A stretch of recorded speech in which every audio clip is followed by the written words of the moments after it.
Mga kabakal, may napansin ako dito sa ating mayroong safety overflow at saka sa walang safety overflow, mabilis magkarbon yung oil sa loob ng chamber, samantalang kung mayroon, hindi siya masyadong iipon ng carbon doon sa loob. Ito kasi, oo, merong may safety overflow na nakalagay pero walang butas ito.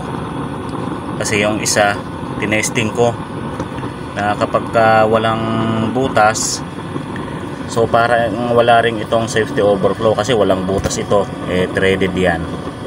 Yang napansin ko, ayan o, laging nagkakarbon, nakailang halo na ako kapag ginagamit ko. Samantalang kung open yun, may butas, okay siya, pang matagalan, hindi masyadong nagkakarbon dito sa loob ng chamber.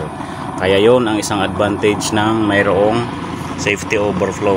Kasi naranasan ko ilang oras to nag-ooperate, hindi ko hinahalo, tuloy-tuloy lang.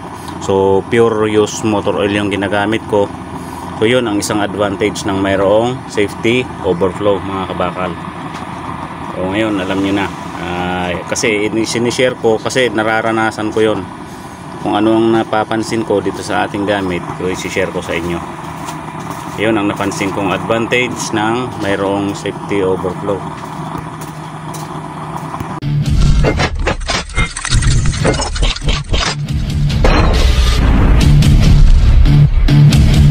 So ito mga kabakal, hindi namumuo ang carbon.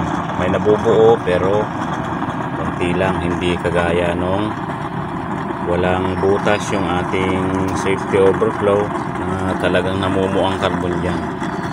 Samantalang kapag ito na mayroon siyang safety overflow, hindi namumuo yung carbon dyan. May mga namumuo kaya lang sa gilid-gilid lang, hindi tinatakpan lahat sa ibabaw. So ayan, may butas na yan, may tumutulo na. So yan ang performance at advantage ng mayroong safety overflow ang ating used oil stove, ating chamber. So ngayon, yan ang isang example na mahalaga talaga ang may safety overflow. Kasi iwas carbon na, iwas overflow pa, para tuloy-tuloy yung maganda niyang performance. So, okay. Ayan, kita nyo na ang kaibahan ng may safety overflow at wala.